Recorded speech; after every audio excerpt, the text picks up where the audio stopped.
Hello students, in this lecture we will study about replication of DNA. Duplication of DNA molecule to produce its identical copies is called DNA replication. DNA replication is rather the autocatalytic activity of DNA that occurs during S phase of cell cycle. The DNA replication is said to be semi-conservative as one half of the parental strand passes into the replica while the second half is built new.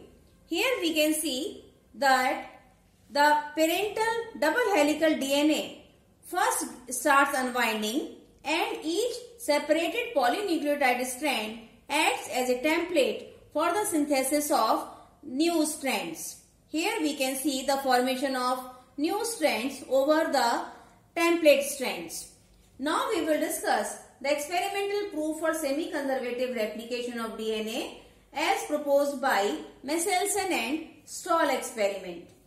Michelson and Stoll grew bacteria E. coli in a culture medium containing N15 isotope of nitrogen using N15 ammonium chloride.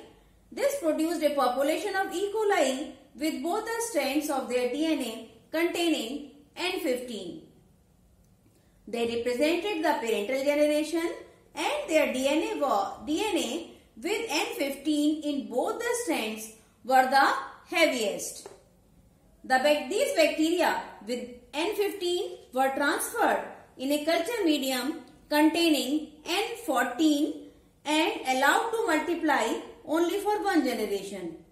The DNA from these first generation of bacteria, which were isolated after about 20 minutes, was found to be hybrid, having one strand heavier with 15N and the other lighter with 14N.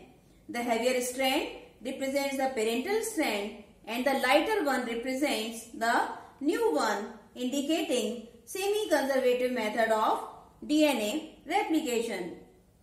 DNA extract from this culture after 40 minutes represented the second generation of DNA. It had equal amounts of hybrid DNA, means N15 and N14 DNA, and normal DNA with light DNA, N14 DNA and N14 DNA.